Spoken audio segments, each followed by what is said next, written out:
Welcome to the Tarryn Reeves Show, where your journey to empowerment takes center stage. I'm your host, Tarryn Reeves, a best-selling author and publishing expert. Together, we'll dive into the hearts and minds of visionaries, disruptors, and trailblazing leaders to explore the most compelling and thought-provoking ideas in life, business, and marketing. Let's inspire, impact, and ignite. This is the Tarryn Reeves Show.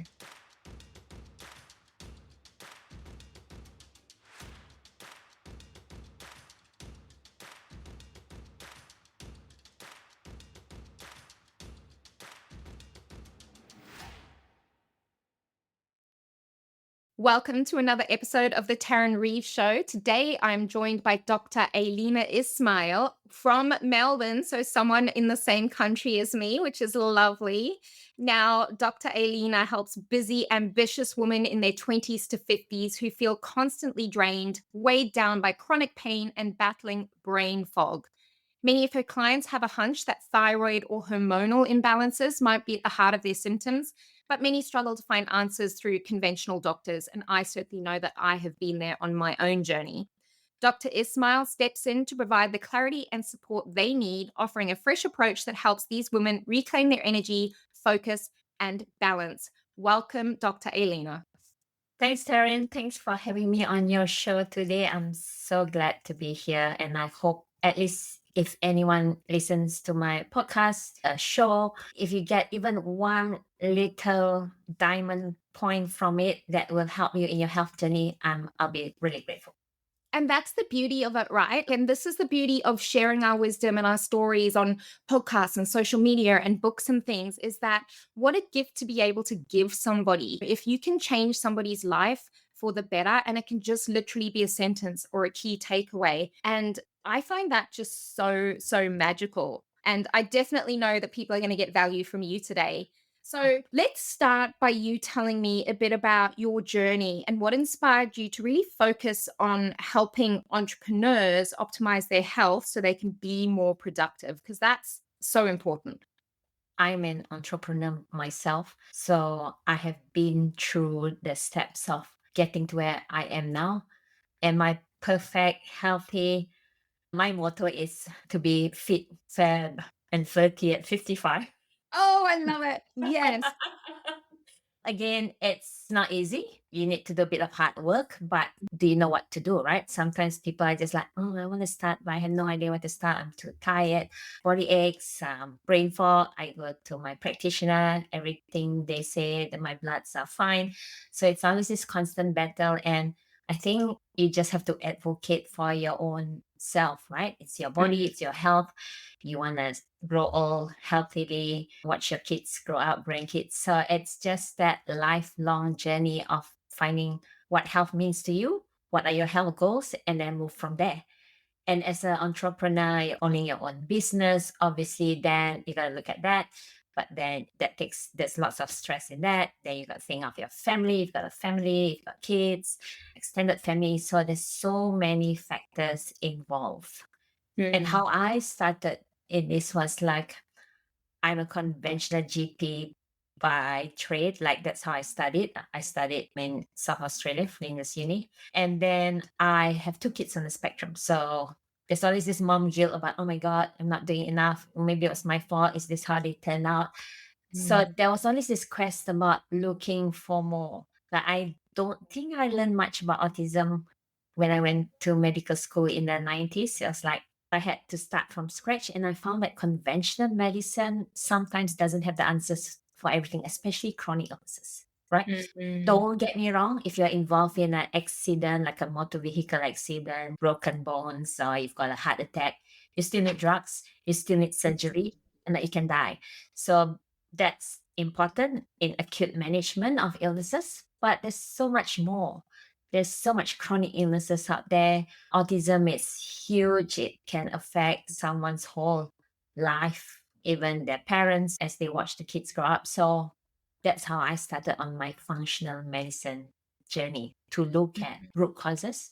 In autism, for example, multifactorial factors. There's genes, there's in the environment, there's your gut, what you're putting into your body, so all of that, and how to address it. Because in conventional medicine, most of the time, if you have a child diagnosed with autism, it's like, okay, She can't verbalize, let's send her to a speechy or speech pathologist for those not from Australia. She can't ride a bicycle, let's go and see an OT and so on. When I started studying about functional, that's where I started. And then I started seeing the moms because the moms were getting really fatigued from taking care of the kids, finding out resources of how they can help the kids, but then they were not taking care of themselves. And some of them are entrepreneurs, just like me, and how they had to juggle family with kids on the spectrum, then let's take care of the marriage, got to look at their business.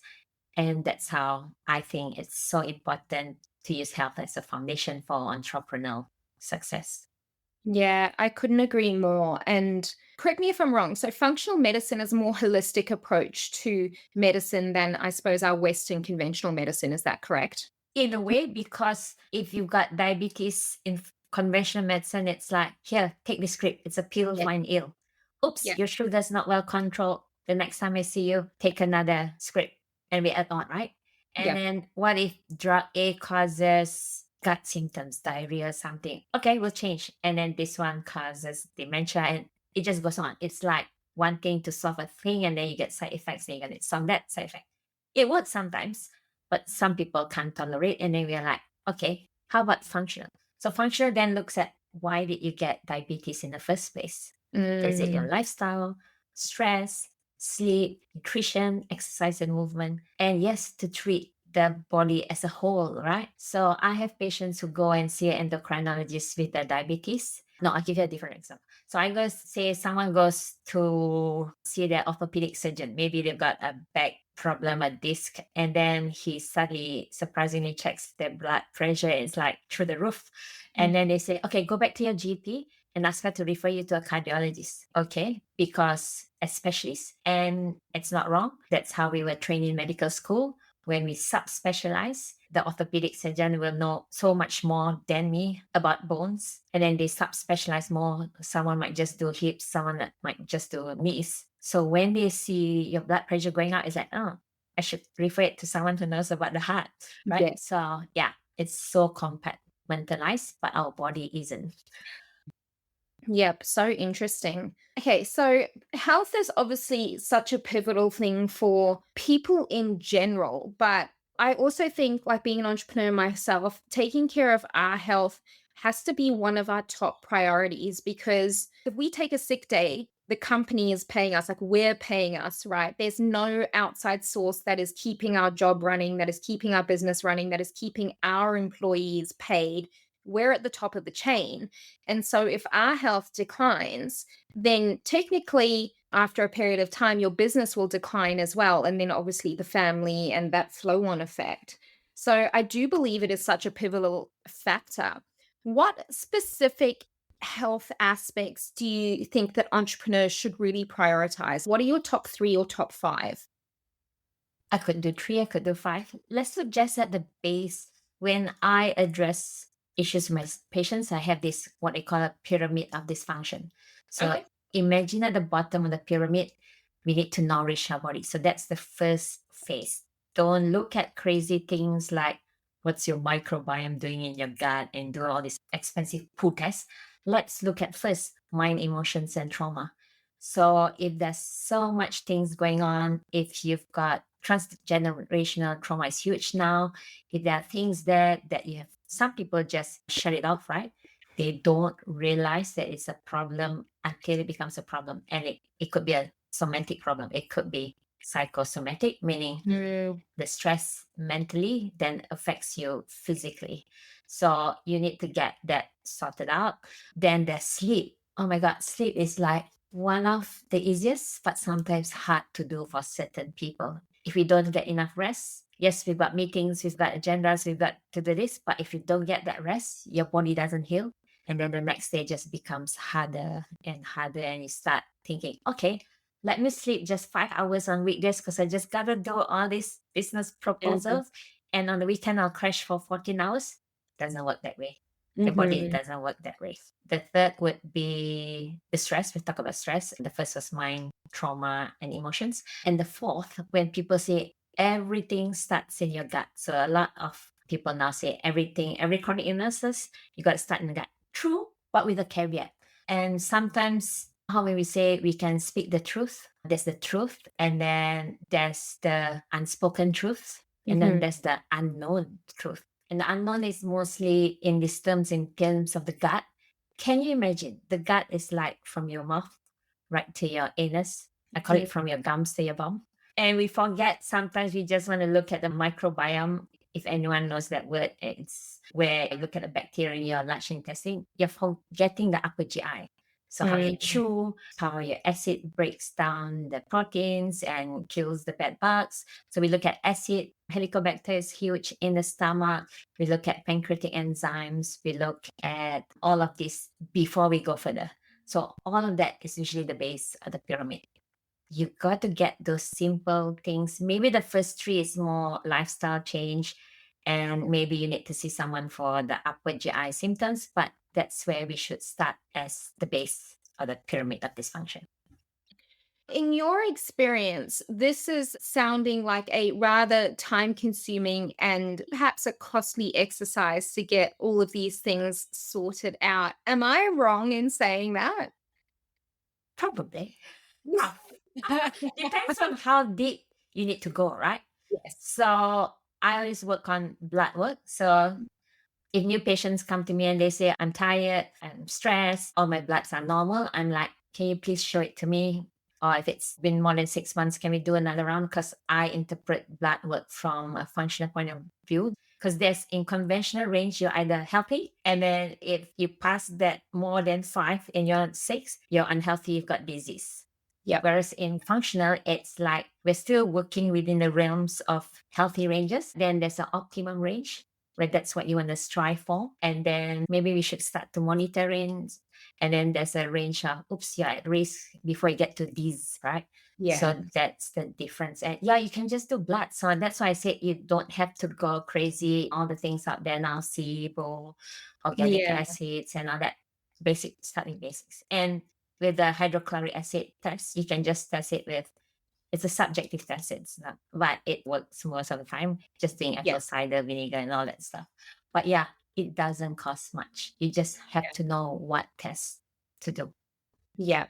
Yeah, that's so refreshing to hear. I'm only asking because I had an experience not that long ago. I have a 1-year-old now and an 8-year-old, and obviously run my own publishing company. And after I had my daughter, I was tired, unreasonably tired.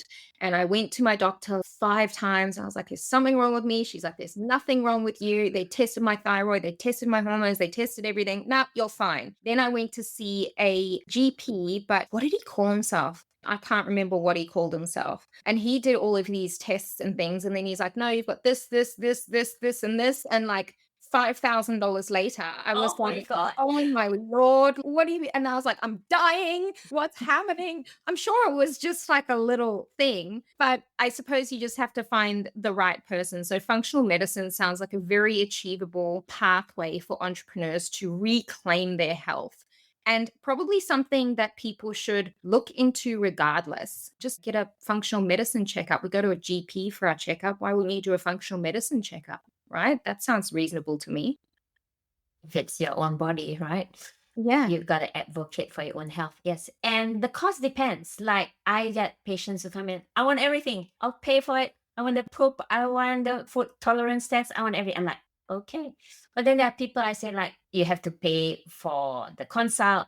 They have to do the test. I said, why don't we just start with basics? Just start Yeah. with basics. Sometimes phase one could be 3 months, could be 2 years. Everyone's at a different part in their health journey.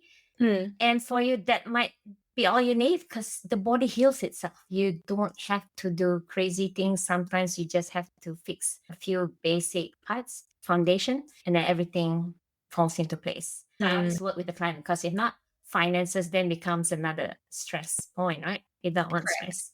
Yeah. We want to be Correct. happy. That's right. We want to be happy and fit and fab at 55. Is that what you said? Yes. Yes, to that. Now, common health challenges among entrepreneurs, I would say that the main three would be like fatigue, brain fog, burnout. What would you add to that? My three major pain points with the clients that I see in my audience is definitely fatigue, tired all the time, the brain fog, and body aches. So could be Mm, chronic pain, doesn't have to be joints, could just be muscle aches. Because when you look at fatigue, it can either be mental fatigue, it can be peripheral, so muscle, and it can be sleep. So it's those three will usually encompass most of the yeah, people, yeah, that I see. And it's a interesting. common symptom. Yeah. And all of those things really impact decision making and then obviously our ability to grow our businesses, right? And just to operate at optimal capacity, if you like. Now, I'm interested in this muscle pain that you were just mentioning. Is that because you find entrepreneurs sit for a while, or is it because we store stress in our muscles, or what do you think that's about? Could be either of those because, yes, there's a study to show that in our adult life, we spend 18 years of our life sat down, meaning, Goodness. yeah, and we're always in front of the computer. We probably average on that more than 18 years. It's sad, but that's how life is coming. And a lot of people work from home, right? Yes. 2 days a week I work from home, 3 days I'm at my practice. So yeah. And then we don't move that much. So definitely then our muscles become deconditioned, right? We are not pushing ourselves and then the muscles start to waste away because hey, you're not using it or just slowly die down. So that's one. Can't remember the second one. But what I talk also about nutrient debt. Mm, So magnesium is huge for yeah. muscle. You gotta get the right magnesium, but yes, water. Water is so important for muscle fatigue. Yeah, because that's how muscles function. They need water, they need salt, and vitamin D. Mm, Everyone's low in vitamin D, and the issue is the reference ranges that labs put on as normal is pretty low. In Australia, normal most labs. I'm sure New South Wales. I've got some patients from. I think you guys use Sullivan's. mhm. Right. Yeah. Normal is 50 and optimal ranges in functional medicine is 120. Oh, Yes. wow, that is quite a difference. It's very different. With pregnant women, most midwives levels are 100, which is good because the baby needs vitamin D for skeletal growth. But it's just normal, everyday people that will come to me. I had one patient recently and she said, oh, she was diagnosed with chronic fatigue syndrome. And I'm Mm, like, okay, I've been diagnosed with that too.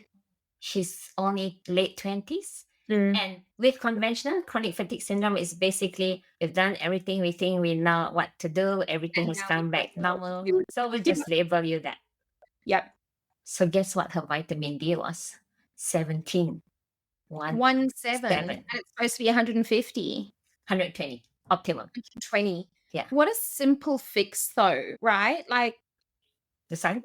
well, yeah, but also just knowing that that's the tiny little thing instead of walking around with this label and just having to live with fatigue that gets worse and worse and Yeah. worse. Spend some time in the sun or take a vitamin D supplement or whatever it is that you need to get back to optimal range. That's life changing. I know.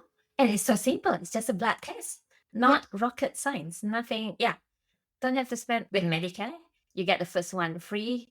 And unless you're pregnant or there's so much Medicare rules, and not the doctors get into trouble. Unless you're pregnant, then it'll be free. Or unless you're 70 years old and you're osteoporotic, then it's free. And by then it's like, oops, a bit too late. Right. Yeah. So you Yeah. can still do this blood test through, you can pay for them. It's not a big deal. It's 30 something bucks. But Yeah. the information can be life changing. So Yes. simple. Oh my goodness, that poor woman. Thank God she found you, right? Like, that's horrifying. Now, And let's talk about stress yeah. because, specifically with entrepreneurs, I think our society is crazy stressed regardless. But I can only speak as an entrepreneur myself. What are some practical techniques that entrepreneurs can use to manage their stress and prevent burning out? Is it just taking care of your nutrition, your sleep, and those simple baseline pyramid that you were speaking about? Definitely sleep, because when you sleep, your brain produces growth hormones. That's when you heal, right? So Mhm. obviously, if you don't have enough sleep, whether you can't fall asleep or you can fall asleep and you don't stay asleep, so you keep waking up, so you can't maintain, adds up into stressing. You get mental stress, and then Yeah. obviously your muscles are not resting, but then you get inflammation. So slightly different from cutting your hand and you see that the skin is red and inflamed. This is all happening in your body. So it's like inflammation that you can't see. and it presents as stress, it presents as fatigue. So very, very important to have that rest. Like I reached my major burnout during 2021, during COVID. And I couldn't do Oh, anything else, had to just go work and come back, work and come back. Oh my God, that was crazy. so were you still a GP at the time of Yep. COVID? Yeah. Yeah, Yeah. that must have been an experience. In Melbourne, especially. Yeah, exactly. Oh, you poor thing. No wonder you burnt out. So I did my fire, right? Anyway. Oh, my goodness. Yes. And then basic things you can do, just get up from your seat. If you're working from home, you set your own time. Do it like in 20-minute blocks. Set a reminder on your phone. Don't have a jarring alarm. Sometimes Oh, I do. yeah. Just like a simple one and like, oh, okay, it's 20 minutes. Go to the bathroom, go to the post box, just move, just to chill a bit. If you can't, there's some meeting going on, all you have to do is put your fingertips together, each like index to index, because that will trigger your vagus nerve. And then just do the simple box breathing. So say like someone's talking on Zoom and you're getting Zoom fatigue and it's getting stressful, but you can't switch off the video like sometimes I do. So just do that under the tip, like you can't see it, and then inhale slowly for 4, hold for 4, slowly exhale for 4, hold for 4, and do it 4 times. That triggers your vagus nerve, one of the easiest things to do. And that then gets you into that rest digest mode compared to your flight and fight. So those are things you can do just from being at work, home office kind of thing, right? Yeah. Easy stress, and or just moving your chair. You know how nowadays there's lots of chair exercises. All you have to do is just twist your body, stretch a bit. Movement helps to also reduce the stress. That would be my Yeah. So favorite tips. movement and breath and those very simple little things. And any busy entrepreneur can do those tiny little things. Yeah. Right. Now, for those who are listening who don't know what the vagus nerve is, the vagus nerve is like the boss nerve of the nervous system, isn't it? The biggest nerve in our body. Yes. And Yeah. it goes from your brain and it touches all the organs. It touches your gut. So there's the gut brain connection. It touches your thyroid. It's just the one that tells everyone to calm down. So when you trigger that, it sets off your parasympathetic or rest and digest. You come down compared to your flight and fight. Like when you see a tiger coming, obviously that's when your flight fight response goes up because you need to run or you'll be eaten by the tiger. But what's the opposite? The vagus is the opposite. Yeah. Okay. Now, let's talk about nutrition. So, I'm guilty of this. When I get really stuck into something, I forget to eat. And I'm terrible because my metabolism is crazy fast and then I get hangry. But if I'm in the zone, I do forget to eat sometimes. And then I'll look up and I'll go, oh my gosh, I'm so hungry. What are some nutrition tips for boosting focus, reducing brain fog, and are just like healthy, quick fixes for those of us who are time poor? It happened to me today. So I had this main talk that I was going to give to some physios and exercise physios, and it was at 12. But then I'm like rehearsing my talk, and I'm like, okay, I'll eat later. So quick honey. Honey is good for a quick sugar fix. Yeah, because it works fast. So I do that normally before I train. But yeah, if you're time poor, nowadays there are companies that can sell honey in like a small sachet. I can give you the link. So that's just, it's not an everyday fix. Don't do it every day. Don't follow what I did. And then I go for the talk, and after that, I'm like, oh, I gotta walk the talk. So I better do some workout because it was at the gym. So then I work out and then I come back to, and my husband says, have you eaten? I'm like, miss breakfast, miss lunch. Not good, not good. Okay. So, but the honey kept me going, the adrenaline kept me going, but you can't do this all the time, right? Because then your body goes and think, oh, is she starving? It goes into starvation mood. Then everything slows down. You're trying to conserve fat. So then you put on weight. Your thyroid's not happy because your thyroid is like this gland that sits on your trachea. It's your sentinel gland. A lot of people describe it as a butterfly because it's got the 2 lobes. But imagine this butterfly, it's got these 2 antennae on top, and it's like sensing your environment. Is there lots of toxins, fumes, things that you apply on your face, personal care products, and all of this will then like make your body more stressed. So quick fix would be protein balls. So anything Protein's good. So a boiled egg, I can boil some and leave some at your desk or just pick it up from the fridge. You're working from home. Protein balls are easy. You can build them in batches. Those would be the top things. And then like if you want to cut your veggies and have it with dip hummus, those would be really good snacks Yeah. to keep your brain moving. You get like a brain fry and you're just working. Sometimes you can, but after a while it gets really fatiguing. So that would be good. And then of course, when you have more time, eat a rainbow of food, right? Rainbow colored food. So the green veggies, the red apple, what? Carrots, orange, pineapple, yellow. If you can have it a rainbow of colored, natural colored foods, not artificial. In a Mhm. day, that is so good. The purple eggplant, but theoretically, that's what we want. Ideally, we can't. But if you can have 3 or 4 colors of natural colors a day, that's a good nutrition tip. Don't overthink. Oh my God, someone is doing really well at keto. I'll do keto. Mm. Someone else like paleo, and then there's autoimmune, and there are places for those diets, but you got to speak to someone, and you shouldn't be on any diets longer than what 8 weeks, 12 weeks, because now you're going to like create a eating disorder. Can't eat that. Can't eat this.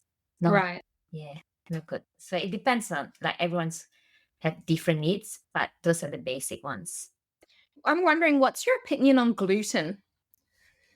You really want to know? I really want to know. Give it to me straight. So many things, but it doesn't happen to everyone, right? So just remember this: Mhm. gluten is not all bad. So some people can eat bowls of pasta, why not problem? Other people, and the two top ones that I only see is related to autoimmunity. So autoimmunity or autoimmune diseases are on the rise. There's lots of factors for that. And what happens is that your immune system thinks one of your organs is an enemy and it starts attacking it. How does it happen? So 1 in 4 women in their lifetime will get an autoimmune disease. And we know that the most common one is Hashimoto's, which Mm. is when the immune system attacks your thyroid and your thyroid function goes down. Then you start being tired, body aches, your period goes haywire, you feel down, you eat a bit, but you put on, you get constipated. So there's lots of symptoms. And going back to the root cause is actually there are studies showing that gluten and casein is right behind, because casein is That's in dairy, right? yeah. Casein's So dairy. it's the protein in dairy, not Yep. lactose free, not Mhm. A2 free or A2 milk. Those are different. Lactose is a sugar. A2, A1 is a different protein, but casein. And Mm. casein's in most dairy products, right? Yogurt, milk, cheese. Yeah. But it doesn't have to be a forever thing. So Yeah. in gluten is wheat, barley, oat, rye, and in certain people who are then more susceptible to autoimmune disease because they got family history, genetic predisposition, and now the environment. Gluten and casein can be inflammatory to the gut lining, and some of these molecules, like particles in this gluten, your immune system, there's 2/3 of your immune system sits in your gut wall because they know, the body knows that if there were anything bad to get into our body, it's what we stuff into our food, into our mouth, right? We can inhale a foreign body, we can cut our skin and bugs get in, but mostly it's the gut. Yep. So in certain people, when gluten gets to your gut, it starts off a reaction that annoys the gut wall. Some people can get leaky gut. Some people, they're just reacting to the particles in the gluten. And so it passes in from your gut barrier into your blood vessel. Mm. Now, in the gut wall, there is the immune cells. As I said, 2/3. So now imagine your army sitting quietly in the trenches doing its own thing, and then suddenly you eat gluten, and through your immune system, it's public enemy number one. Right. So it attacks it, goes back to sleep. But the problem is you're eating continuously this gluten every day, pasta, bread, oats. And now the immune system's all revved up. Like, oh my God, so much enemy. Gotta attack. Now your immune system can't seem to rest, and it then turns around and looks at your thyroid. Your thyroid looks a bit like gluten, like what we call molecular mimicry. And it attacks the thyroid, or it might attack your joints and you get rheumatoid arthritis, or it might attack your skin and you get psoriasis. And once you get one, you're bound to get another autoimmune disease, especially if you got family history. Mom's got thyroid problems, or brother's got type 1 diabetes, if you don't address the root cause, which is the gluten. So then, do you abstain gluten for life? Maybe. Depends. I always say give it 8 weeks, 100%. No gluten, be really strict, know what's going in your food. If you go to restaurants, make sure their kitchen's not contaminated, and see. Sometimes we don't realize what gluten does to you. And one of the main things is actually brain fog. That's a number one symptom that in certain people gluten can present as. So then go off it, and then, some people feel better, some people don't. Then I say reintroduce a bit. And then some people know when they reintroduce it that it could be gut, could be headaches, could be just tiredness. So everyone's different. Is it for everyone? No. If you do think you have an intolerance, that you have the symptoms, then give it a go. Or if you've got an autoimmune disease, we do know with autism, the gut-brain connection, gluten is a huge inflammatory component in the brain's inflammation. So yeah, lots of different reasons why we go gluten-free. Yeah, interesting. Now, there's something that I suffer with personally, and I know that I'm not the only one as an entrepreneur. It's when we lie down for sleep at night and suddenly our brain takes over and it's like, oh, I need to do this, this, this, this, and this for this part of the business. And this team member needs this, and I should do this. And what about this social media person? Oh my gosh, that's a great idea for a new masterclass. How? And I swear I've got undiagnosed ADHD because like my brain is next level. Sleep and recovery are so important, but sometimes we're unable to switch off. Other than the box breathing, because I know that's a great technique, what are some other ways that we can quiet that entrepreneur that never sleeps in our brain so that we can get that adequate rest and recovery? Off the top of my head, things like tire your body physically. So some people like to work out in the evening, and then they can make sure the usual sleep hygiene things. Everyone says never put your TV in your room. Yes. Stop all those, because like, oh, I got the idea, right? Like as you said, a tech idea, then you go on your phone, the blue light's not good. So you just have to like make it a habit of not using gadgets. Have a set time, like say you want to go to sleep at 10, then you slowly get rid of all those external stimulants. Don't drink coffee, obviously. Some people like it pitch dark. Some people you just have to find what works for you. So like a night light, some people like white noise. So I've got one patient who she has to have the fan even in winter, but it's like facing elsewhere. She just needs that white noise. So Yeah. those are all the sleep hygiene things that I'm sure a lot of people know of. Yeah. And then some people like melatonin, like to help. And a lot of people are like, oh my God, it's dangerous. I don't know. Melatonin is one of the highest super antioxidants. So it's a very good anti-inflammatory. And for some people, you might need that because say you've been doing this for years, right? And you need to reset because your circadian rhythm is so used to that. Then maybe you need something to reset that circadian rhythm, and you probably have to go on melatonin before this other sleeping medication that I don't really recommend. They're addictive and all that. Melatonin, you can just stop like that if you want. So that would Yeah. be one. And like there are things in between melatonin and the sleep hygiene. So there are certain supplements. There's this company that produces, one of the ingredients is lavender. But if you were to take lavender oil, you would never survive. It's the most disgusting thing. So this company has made it into like capsules. So you can smell the lavender and then you swallow it. You might get lavender burps, but that's like one of the natural Nice, things. most relaxing smelling burps that you would probably do. But some people have sweat by that supplement. So some people refuse to do melatonin. That's fine. I said, let's try this. Metagenics is the company, and I've had good results with that. It's not just lavender, it's got lemon balm, and I think Melissa likes it, magnolia. Yeah. So there are things. Interesting. Yeah. I haven't heard of that before. I have heard of melatonin, but I haven't heard of the lavender capsules. How interesting. Okay. Now, there's one other aspect that I'm sure we haven't talked about, lots of other aspects, but one aspect of being an entrepreneur is our relationship with others, our close family, our friends, because what I have found is that unless you are an entrepreneur or have been in the entrepreneurial space, people don't understand what you do. And they don't often, it's going to sound harsh, but they don't often respect what you do either because, oh, you work from home, oh, you do your own business. And they just think that you float around drinking mojitos all day. I don't know. I don't know what they think that we do, but we. We work really hard, right? For Crazy. creating a dream. It's not like it's an entirely different beast to being an employee and working for somebody else. But I think that our relationships and our connections with those around us need to be super supportive and nurturing for us to be emotionally healthy, which then obviously flows on to physical health and success in the business, right? What is your take on that? What's your opinion?